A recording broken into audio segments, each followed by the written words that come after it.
wake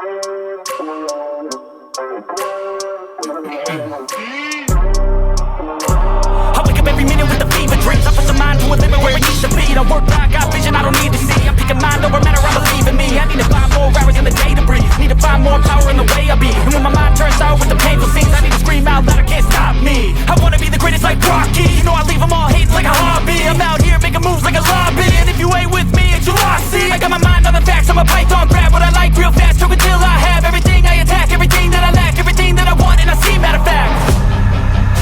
Cause I'm my own worst enemy. Only if I let it be.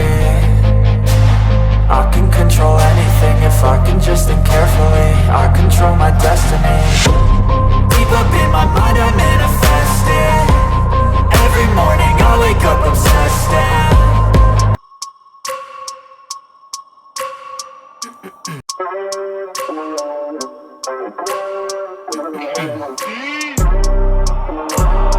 every minute with the fever dreams. I put the mind to a limit where it needs to be. I work blind, got vision I don't need to see. I'm picking mind over matter, I believe in me. I need to find more hours in the day to breathe. Need to find more power in the way I be. And when my mind turns out with the painful scenes, I need to scream out loud, I can't stop me. I wanna be the greatest like Rocky. You know I leave them all hating like a hobby. I'm out here making moves like a lobby. And if you ain't with me, it's you lost, see. I got my mind on the facts, I'm a python, grab what I like real fast. Choke until I have everything I attack, everything that I lack, everything that I want and I see, matter of fact. Cause I'm my own worst enemy. Only if I let it be. I can control anything if I can just think carefully. I control my destiny. Deep up in my mind I manifest it. Every morning I wake up obsessed and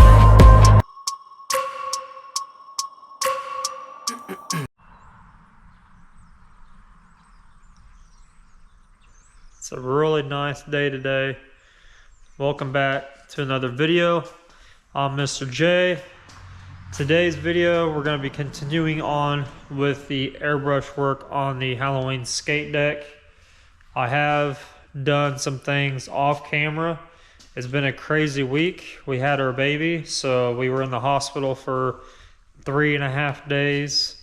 And then, yeah, just been really lounging at home, taking care of the kid. There has been one time I've been out here to where I was able to come out here and work on it a little bit for a few hours. So I got a little bit further off camera, but I want to go over everything that I have done with you guys to catch you guys up to speed. So this is going to be probably the home stretch for the board, besides the final clear and everything like that, because I'll do all that at work. But we're going to get this thing done in this video as far as we can. But yeah, I'm going to show you guys. I don't know if I showed you guys before, but the customer still hasn't picked up the helmet for the design that we did in the last project with the racing helmet. So I'm going to show you guys. It's been a few weeks. He had some things come up, so I told him I'd hold it for him until he got the funds to come pick it up. But it's all wet sand and buffed. Everything is smooth like glass. It came out really nice, but I don't think I showed you how it came out. So I'm going to show you guys real quick just how this thing came out. It looks super sweet. Like I said, there's absolutely no lines on it. You can see that's totally flat. And since it's nice outside, I want to show you guys out in the sun what it looks like, because it just looks awesome.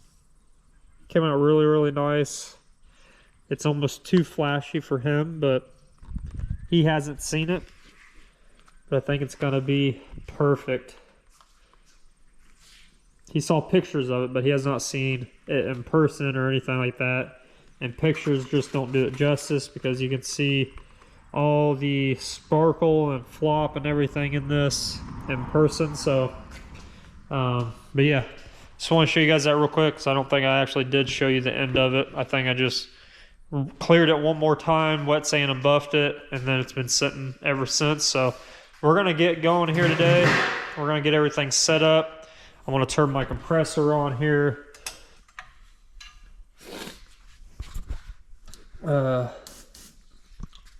It's crazy that usually when I turn this on, it kicks on, but it's been holding pressure pretty well. if you're wondering what compressor I use the airbrush with, I don't use a really big compressor. I use a California Air Tools. These are really inexpensive compared to a regular compressor prices. I try to tell people to stay away from like the smaller pancaked ones, like the Craftsman or the Cobalt ones, just because they create a lot of noise and they shake a lot, so it just creates a lot of racket. These California Air are really quiet. You'll hear them kick on and the compressor work and compress air, but you actually, it's not supposed to be more than your voice decibels, so it's actually a lot quieter than a regular compressor like that one over there that I have, that I use to actually paint all the cars and everything, because I don't want to fire that thing up. I mean, you could use something like that, like a bigger compressor, but when you're just airbrushing, you kind of want peace and quiet, and you just want to work. You don't want that big compressor to kick on and off all the time. And yeah, it's just these little compressors, these California Air, they got multiple different models. This one, I believe I've had it for a good probably 7-8 years. And I bought it because we were living in an apartment and I was airbrushing inside the apartment, so I wanted something really quiet. Sorry, I got hiccups. But I needed something really quiet because we were in an apartment, right? So I ended up buying this thing years ago, like I said, and it's been working great. So like if you want something that's really nice and really quiet and works really well, stay away from those little pancake compressors. Get your California Air. I would even say stay away from the Iwata and the Pache. I think Pache makes like a box. I call them box compressors because they're smaller, but they're in like an enclosed box. You can buy those for like $200 to $300 depending on the model. And I always tell people to stay away from those because they don't create enough air pressure for a lot of things that you want to do with an airbrush. These California Air compressors, they have different size tanks and different models. You can get them with 2 compressors on them or 1. You can get bigger ones, smaller ones. But this one I have right here, it's phenomenal. It doesn't kick on a lot. And then when it does kick on, you can barely hear it. And honestly, I think it was like $140 is what I got. And I believe you can buy them on Amazon. So they're really nice compressors. This one's pretty beat up, so I might have to, I always drain it. There's a drain at the bottom, so you always want to drain them before you use them. But yeah, it's really dirty because I've had it for a long time, but this thing has worked like a champ. And it's really nice to have this, so yeah, just want to show you guys what I use to airbrush with.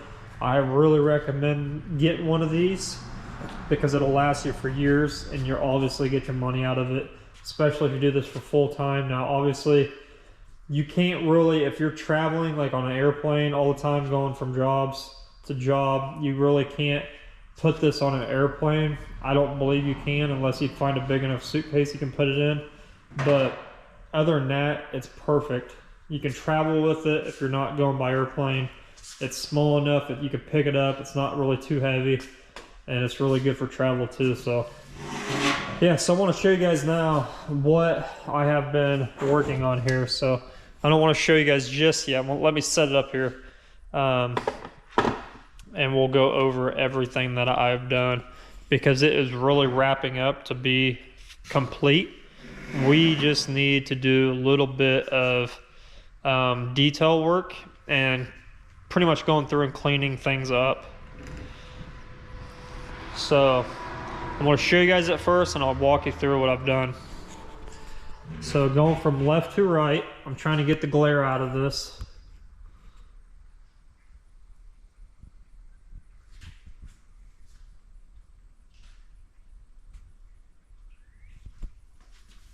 That's just the dirt speck there.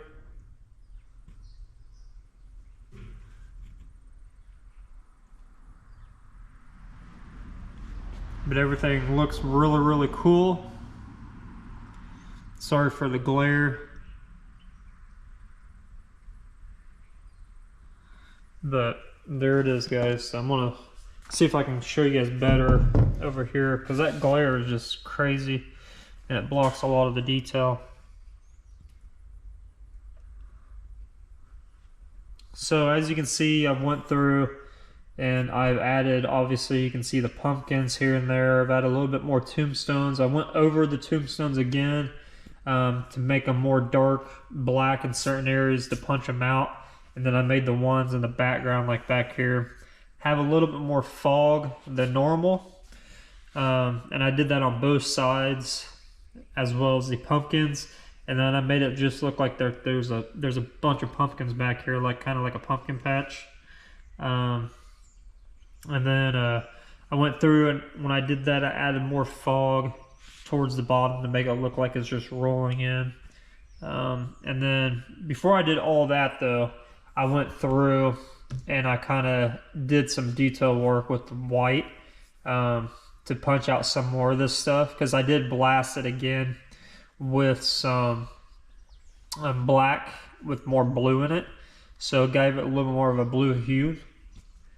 And then I just went back in, like I said, I went back in with just a regular white, started adding like the detail on the trees a little bit, detail on the horse, and the, you know, the headless horseman itself, as well as the pumpkins, and all that stuff. So that's just what I've been doing. Then I went back in with more black and started punching out some of the stuff in the tree up here, stuff in the background. Let me tack this off real quick. So I've just used that black and white method going back. I even punched out like the trees that are actually in the foreground. I actually went through and I really blacked them out. The ones in the background are kind of foggy, so I just left those. That way some of these, when this thing gets clear coated, like the grave sites that are just rich and black, they're gonna pop out. The straight black's gonna pop out in the trees. It's just gonna look really, really cool. So, and then when I did that, after I got done with the white, I went in freehand and I started adding these pumpkins with just like an overreduced white, and I just kind of freehanded all those in. And then I did a yellow, just a regular old yellow from House of Color. Already had some mixed up from another project, and I just went through and I filled everything in with the yellow first on the pumpkins. I did his eye as well on the horse. I filled those in with that yellow. I almost made that yellow like a candy because I didn't want it really strong to knock the detail back, but I wanted to get it covered enough. And then after that, I took a candy tangerine orange and I over-reduced it as well. And I went through and I started shading all these pumpkins with just that candy tangerine orange. So that orange on top of that yellow, since it's a candy, it'll leave some of that yellow. As long as you don't blast it, it'll leave some of that yellow. So it'll look really, really cool. You can do multiple layers while not covering the yellow fully up. And then I blasted some on the eye, and then I did this one a little bit better. But that's pretty much where I've left off. So as far as the detail work goes, I need to go through and clean up the pumpkins. I need to add some more fog within the pumpkins, especially the ones in the background, because they are bright and they really do stand out, which I want them to stand out, but they need a little bit fog over them to kind of blend them in with the background. And then we need to go through and add the very last detail, which is going to be a graphic that surrounds the entire board, and it's going to really, really tie everything off. I'm hoping it's going to look really, really good, because the color choice I'm going to use and what it's going to look like, it's just going to be, it's going to really stand out. So, and then you'll have the picture inside of that graphic of all this mural stuff. So those are the things I need to get done today. So we're going to get to it. I'm going to get the airbrushes lubed up and ready, filled with paint, and we're going to get to it. I think I'm going to go through and do the final details on the pumpkins first, then we'll add all the fog and everything like that. So mostly I'm going to overreduce a white and then stick it in the airbrush, and then we're going to go through and kind of highlight some of the pumpkins, clean some of them up, have some of them have a glow on them, and that white's going to do perfect because it's going to be really transparent white. So that's what I'm going to do, and I'll pull you guys back up. All right, so now I've got everything kind of cleaned up the way I want it. I put a little bit of glow on the tree with the yellow, and then went through the faces and made them a little bit better. Just punch it out really good. We're not really looking to go like super realistic on this piece, as it is going to get donated. So it's pretty much at that point to where we need to start adding a little bit of the detailed stuff to it. And it's not much. It's mostly just on the pumpkins that I want to do. So I've got white in my airbrush here. And then I'm going to show you guys a tool that I use a lot to make it more perfect edges, especially when you're doing circles. So this is just a template here. This is actually for drafting to do circles with. And all I want to do is find the one that lines up with the pumpkin pretty good. Let me get this up. It's kind of hard to keep that skateboard sturdy on here, but I want to find one that rounds the pumpkin nicely, and I'm just gonna kiss the side of it, like very little, like it's not gonna be much at all. Get this thing back up here. So I think that one works pretty well.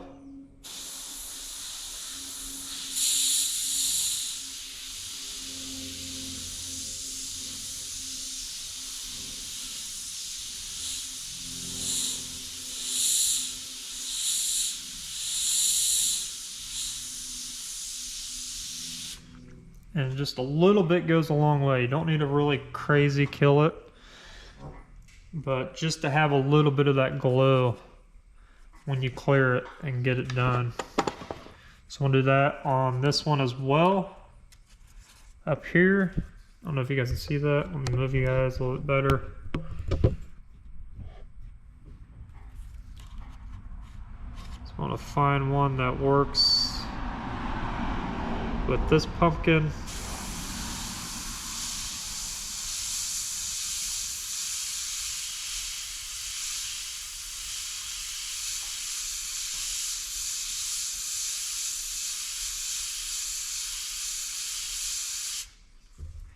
And boom. It just gives it that roundness to it, since the moon is facing and going this way pretty much. So it just gives a little bit nice finish to everything. Kind of completes it, if you will. I'm going to pick one way for this one over here.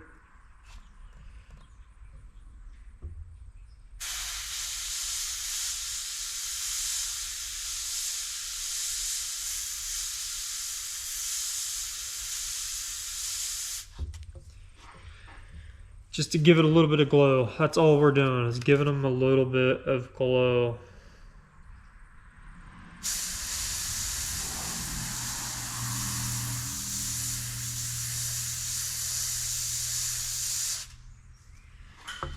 And boom. That is pretty much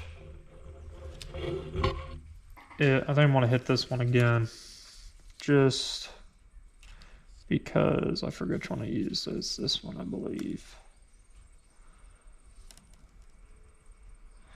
You always want to line them up as perfect as you can.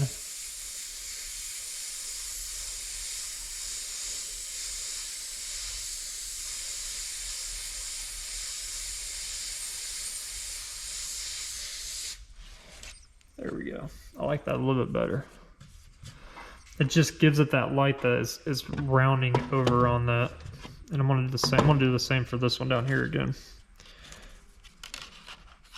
I need to set this up.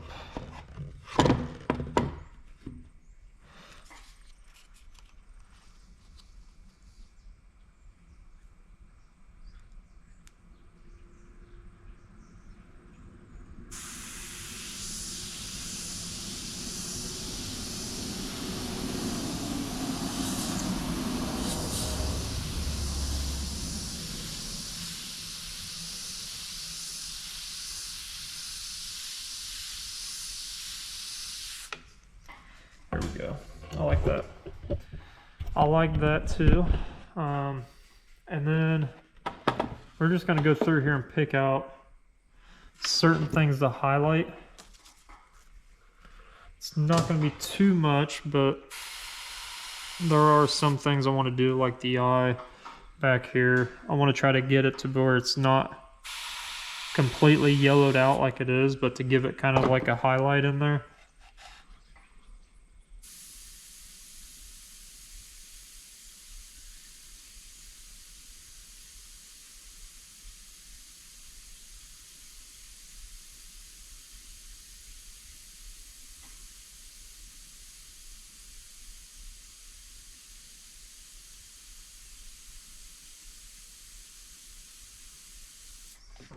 And that just, it's little and you don't really see it unless you're really up close to it, but it just gives it a little bit more.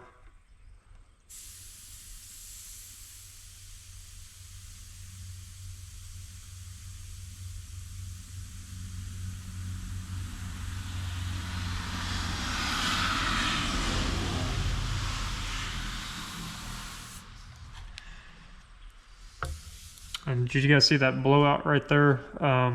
I've got just white in this, even though that it's reduced a lot. You'll sometimes, white's probably the worst color that does it, but it'll get tip dry on your edge of your airbrush, kind of like it is right now. Constantly, that's why you always see me constantly picking my needle, is to get that overspray, that extra paint off there, because if you don't, the air pressure will spit it out. So when this happens, don't freak out. I used to freak out over this all the time and figure out ways how to cover stuff up, and you don't really have to do nothing. All you have to do is let that completely dry, and then what you do is when it's dry, it becomes like a hump, like a thick piece of paint, right? So when it's dry, you're able to take your fingernail and just scratch it off, and it'll come completely off. So just ignore it for now, and you can come back later and fix that.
Go. See how that just wiped right off? You just let it completely dry, come back to it within a good amount of time. This is solvent, so it dries a little bit faster than normal, and then you don't have to worry about that little speck anymore. It's a little trick.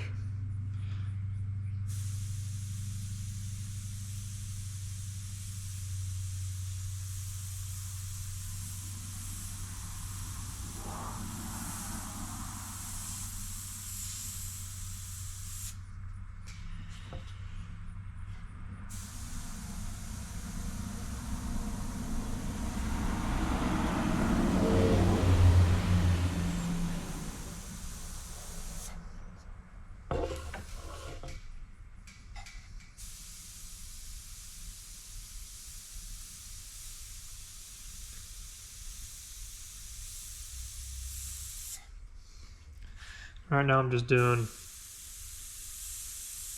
pretty much just cleaning up the highlights that I want this piece to have.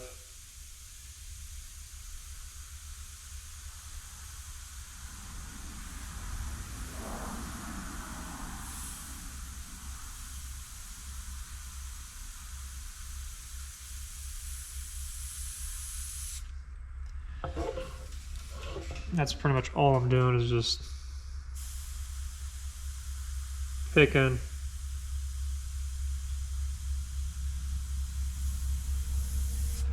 I know, because if the moon's coming this way, it's gonna wrap around and roll around edges. And with this horse is not being flat, like it's kind of turned. Same way with the Headless Horseman. So you want to kind of picture that in your head of like, where do you think the light's gonna hit it?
So yeah, just little stuff like that. I mean, you don't have to really do too much to it.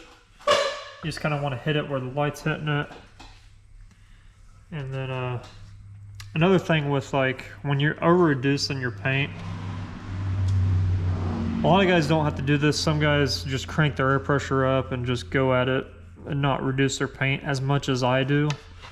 As that I say that I do, let's put it that way. So when you're doing an over reduction on paint like this, that is extra, that's more than what needs to be. For one, I'm using a micron, so it's a really fine needle. It's like 0.18 rather than 0.35. I believe that's what it is from everything else, like my Eclipse here. So the needle sizes are way different. Like my Eclipse, I believe they're 0.35, and then this micron's a 0.18.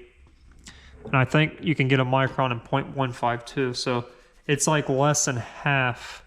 So it's really fine. So that's why, I reduced my paint in this airbrush a lot. Two, I'm able to turn the air pressure down and get more detail and less overspray. But when you do that, the thing I want to tell you guys is when you're over reducing your paint, especially like whites, and I mean pretty much any color, but white you can really notice it. When you do your first pass, it's not completely solid white. It's almost like a gray, kind of like up in here.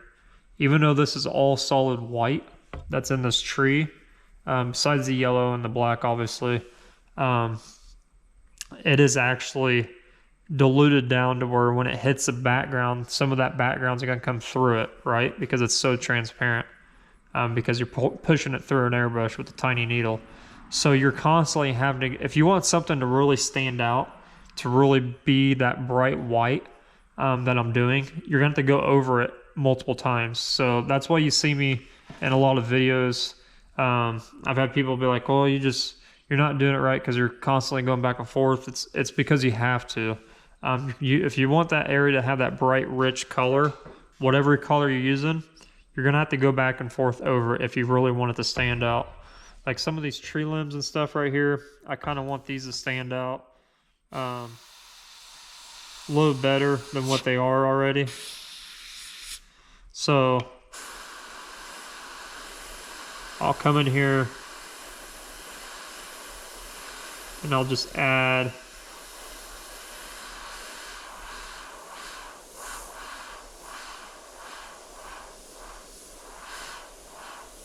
see, like that. I'm to the point now where I've got so many layers of paint of white on here that that stuff is actually going to come through.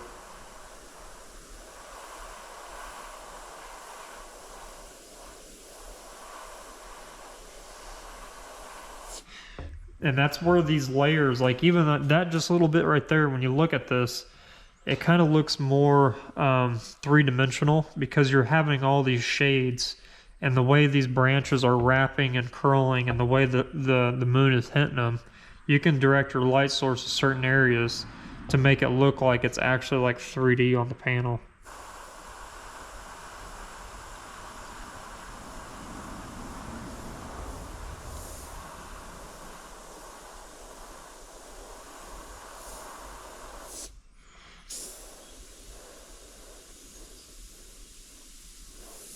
Like I want this piece of tree branch coming out here, I want this to look like it's actually coming this way. Instead of going sideways, I want it to come like forward at you. So that's why I'm highlighting this stuff. Like this one right here, it goes from the background and it wraps underneath of itself and it comes back out. So I want to make this look like it's coming at you. So I'm going to put the highlight on the outside of it.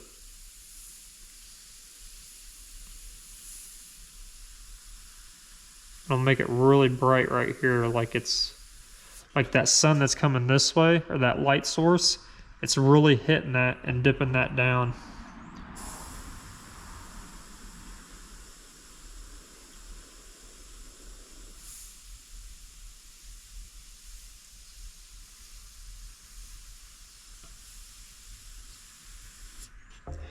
You can just sit here and mess with this thing over and over and over and over again.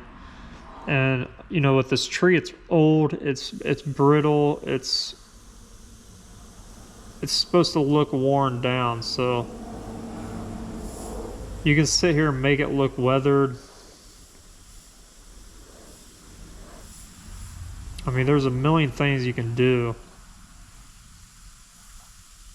It's just how much time do you want to spend on something that you're doing it. You know, how much is your customer willing to give you on time frame versus, you know, you got to take that consideration when you're pricing your stuff out. You need to take all that in consideration of how much time you're wanting to spend, or you can spend. I shouldn't say you're wanting to, because as an artist, we all know that we want to spend as much time on this stuff as possible to make everything perfect. But at the end of the day, the reality is that you can't do that, because you're in this, even though it's fun and you want to just work on something to make it perfect, you know, you're in this to make a living doing it. So you got to kind of understand that your time is valuable. So you got to price your stuff accordingly to that. So the GoPro quit again, but I just continued on with everything, just kind of going back and forth with it. Now I want to move on to this lighthouse. It's not a lighthouse, but it's a windmill. I actually don't even know what you call this, a lighthouse, windmill, whatever, building.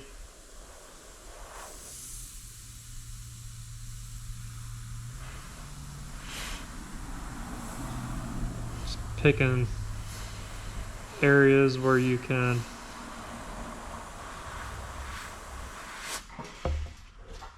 throw some more detail in it.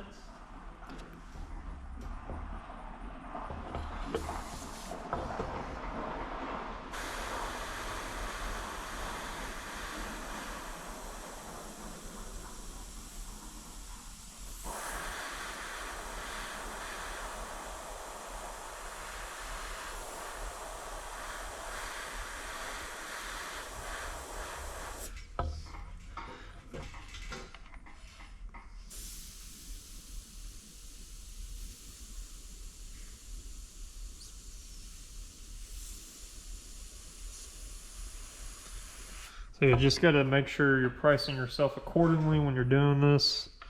That way you're not, you want to get as much as you can for your stuff that you're working on or that you're painting for people.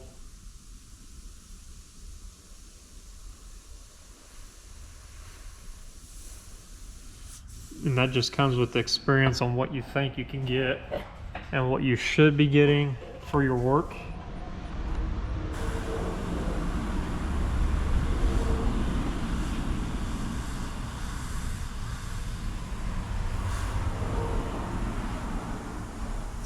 Because I could spend, I could spend over 100 hours on just this piece and just sit here and detail it out, detail it out, detail it out. But since it's going towards something that's not really benefiting me anyway, I'm kind of doing it for a favor.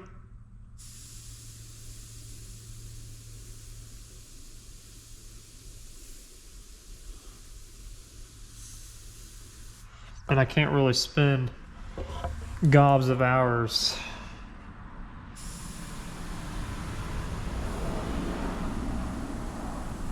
making this thing look perfect, which way and that, all that other stuff. Especially when I've got other customers that are paying customers that have stuff that needs done. You get my drift though. I keep rambling on about it, but you get what I'm trying to say, right?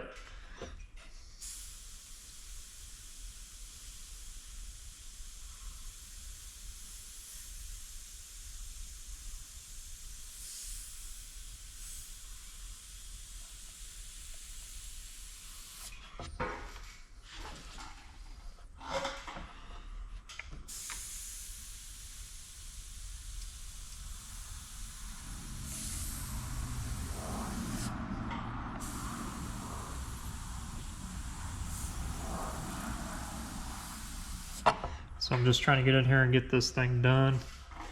I'm liking the way that looks. So yeah, I'm gonna call that pretty much done. Give you guys a good look out of everything.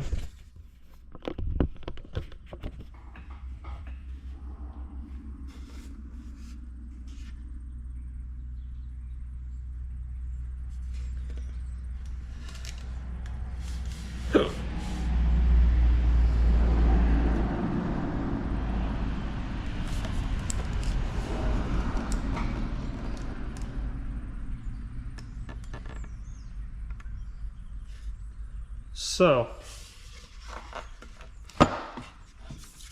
clean everything off. We're gonna get this thing prepped. It's already pretty much prepped. And we're gonna move on to hopefully the next and final last stage. So I wanna get everything set up and we'll come back right to it. So when I need to pull this off, this next thing off that we're going to add to this board is we need a fresh razor blade, need some tape, different sizes, and then I've got some fine line that are different sizes. So we're going to be masking off a graphic that's going to fill in the edges of this, and the idea is to make it look like it's like blood. So it's going to be a lot of ups and downs and kind of jaggedy, not really jaggedy, but kind of like drops almost. And it's going to go around the entire board, but we're not going to cover up a lot of it. We're just going to make it look like it's kind of go around the edges. So it's all going to be done in red. I've finally figured out the color I wanted to do it in. I was going to do it in like a yellow, just a bright yellow, because the yellow and this would be really good contrast. But I think the red, with the way this looks right here, it's going to look like exactly just like blood is dripping onto it, and then inside the blood you have this image. So we're going to take our fine line here, and I'm just going to randomize it. You know, I'm not going to really do anything that's visually that I know that I want. I'm just going to kind of wing it, I guess. So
you guys kind of see what I'm doing, hopefully.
So I want to kind of make this a little bit skinnier.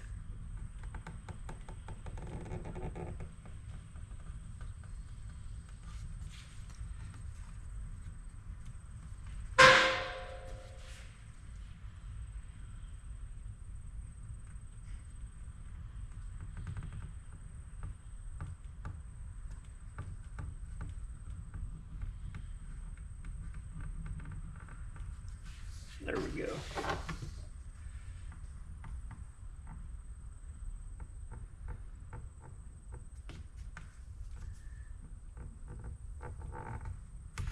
There we go. I'm really liking that. It's something different. You're not going to see this anywhere else. I'll get you guys a really up close look at it. And I'm going to walk you through what we're going to do next.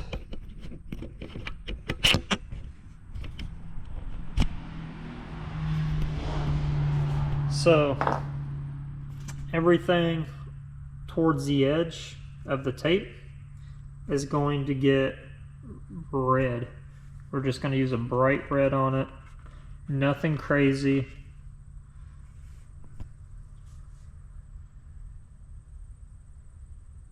At all.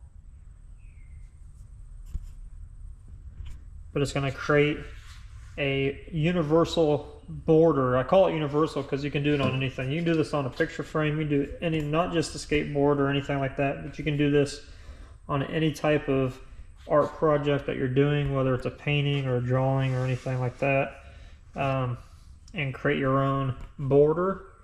And then obviously this plays along with the subject that we're doing of Sleepy Hollow and the Headless Horseman, because it's going to be red, so it's going to look like blood. So next off you need to do is, for one, you need to go around your edges and really nail your edges down. That way nothing bleeds through onto your painting. So just make sure everything is nice and tight. That all you need to do that is just by pressing it down with your finger, follow the line, make sure it's all locked in. Because if it bleeds through, it's going to give you a really bad headache, because you want this to be nice and crisp when you peel that tape back off.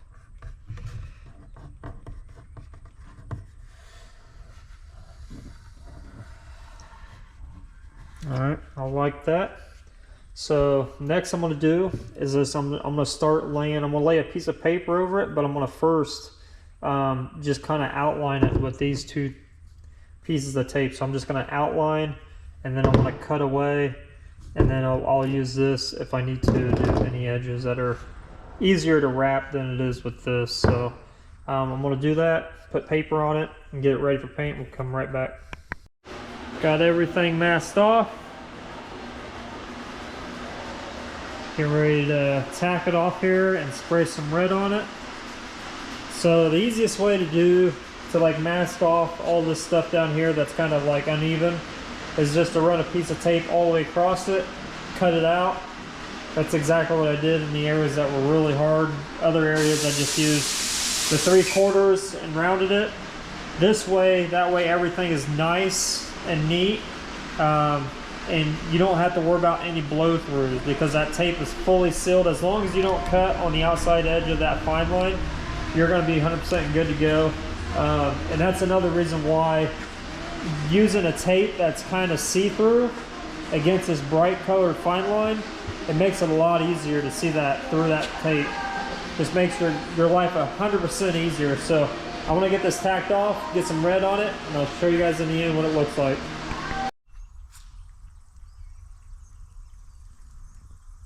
Got 3 good coats on this.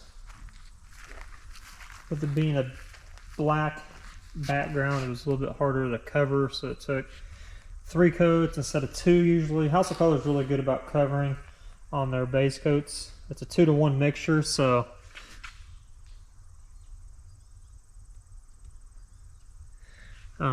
they're really good about covering pretty quickly.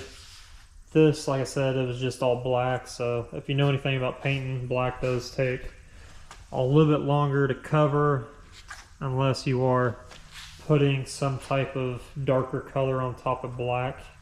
Red's usually, when you're spraying like a red base coat, it usually calls for, depending on what paint manufacturer you're using, they usually call for either white or like a really light gray. So black just took a little bit more to cover it, but no big deal. It's gonna sit out there probably for a good 30 minutes, and then I can unmask it all and we can see what's underneath of it and how it came out.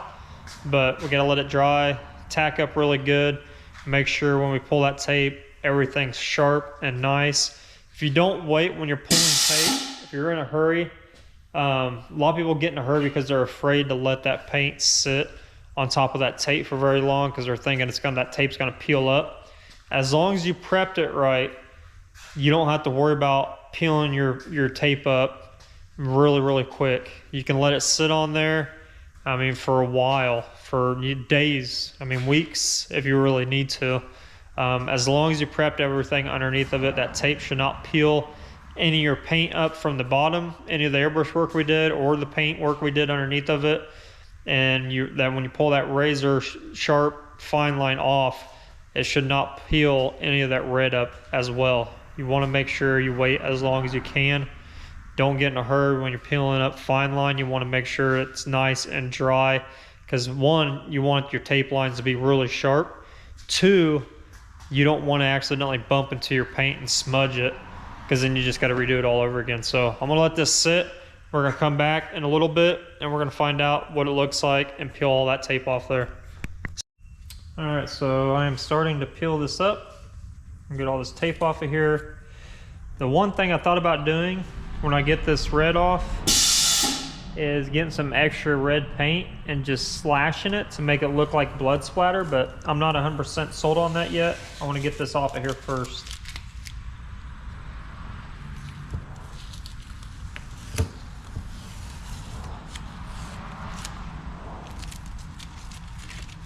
The red that I used on this is called Re-Entry Red. It is a House of Color base coat red from the Shimmerin' 2 line.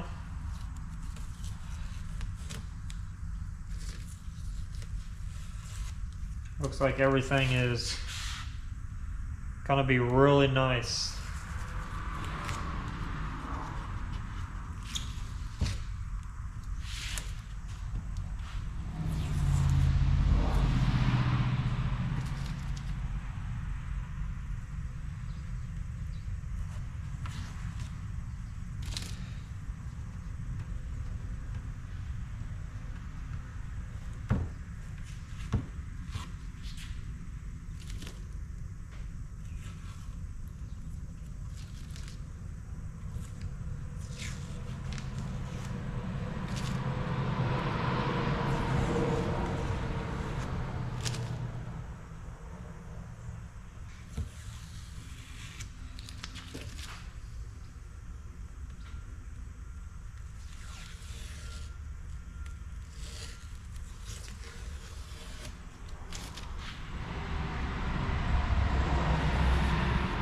Get all this off, everything but the fine line, and then we'll take the fine line off all at once if it works out that way. So I always make a starting and a stopping point when I do fine line.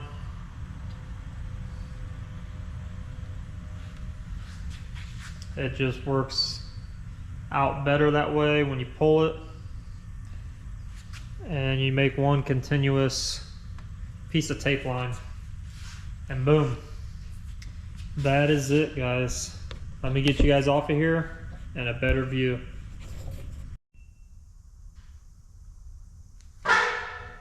Came out super awesome.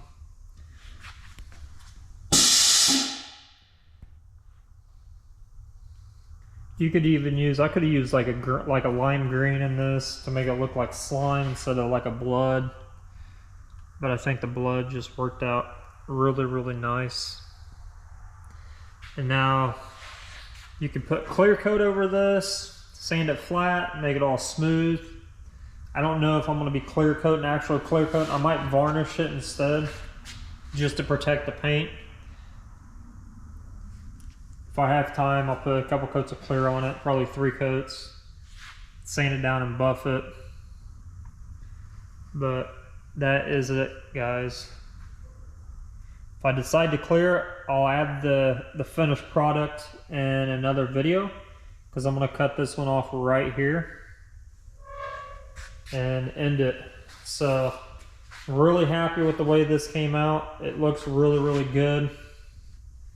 It's gonna look even better in clear coat, so I want to kind of clear coat it. I don't like leaving things uncleared.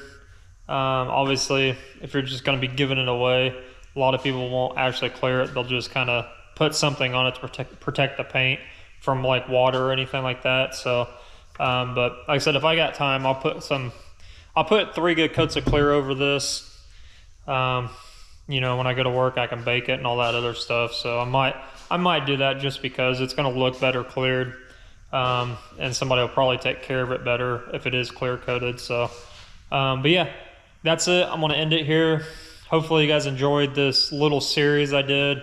This one wasn't as in depth because of all the time away I've had with my newborn baby and me just trying to get out here and getting it done, because it does have to be done by the end of this week. So this weekend, it's Monday right now, so it's got to be done either Friday or Saturday.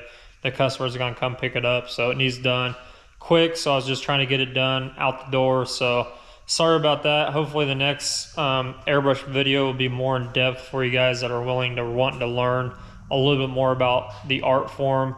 There's a lot of neat tricks I can teach you, a lot of information out there as well besides my channel.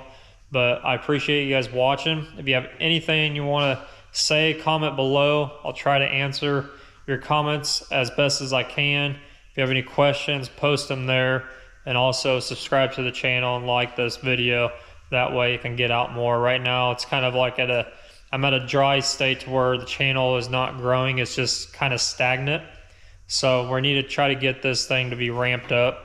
And you know, I honestly probably need to do better on like actually editing the videos, but I like raw videos. I don't like things that are fully edited because you leave out a lot of information. It kind of looks fake and tacky, and it looks like every other video that's out there. So I try to leave my videos a little bit more raw. If you're new to the channel, that's what you need to expect from me. I'm not out here to try to edit videos to make them look cheesy or just like anybody else's videos. They're completely 100% raw footage. The only editing that I do is I might slow something down or speed something up or throw a song in there or something like that to consume the time that is on there for you guys. But other than that, it's completely raw footage of me actually working. The screw ups, the mess ups I do are all caught. I go over those right when those happen. So yeah, just post anything down in the comments you want to learn or want to know, and I'll be glad to answer them. But until then, I'll see you guys on the next video. Thank you for watching.